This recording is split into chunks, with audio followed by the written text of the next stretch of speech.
ఎప్పుడైతే ఈ క్రమము మిస్ అయిపోతుందో కుటుంబంలో సమస్యలు మొదలవుతాయి. ఇప్పుడు ఆ సమస్యల గురించి దేవుడు చెప్పి ఈ సమస్యలను వాడుకొని నిన్ను మలుస్తాడు. కాదు కాదు, ఇది అంత తప్పు. నో. దానిని చాలామంది రాజీపడి అలా మాట్లాడుతున్నారు. ప్రేమించమంటే ప్రేమించాలి, లోబడమంటే లోబడాలి, ఇంకా తక్కింది ఏం లేదు అంతే.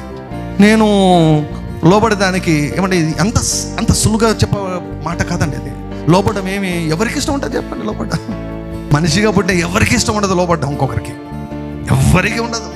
కానీ అక్కడ లోబడితేనే భద్రత, లోబడితేనే ఆశీర్వాదం, లోబడితేనే పరలోకం.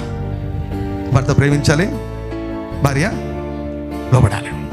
ఇక్కడ చెప్పేసిన నరులు నెత్తి మీదకి ఎక్కున్నట్లు చేస్తూ అంటే, నా భార్య నా నెత్తి మీదకి ఎక్కున్నట్లు చేసినావు నాయనా, నా భర్త నా నెత్తి మీదకి ఎక్కున్నట్లు చేసినావు నాయన. నువ్వు నెత్తి మీదకి ఎక్కించుకున్నావులే, పెళ్ళైన తర్వాత కంట్రోల్లో పెట్టుకుంటే ఇవన్నీ జరిగిండేవి కావు. ఇవన్నీ దేవుని ఉద్దేశాలు, ప్లాన్లు కాదు.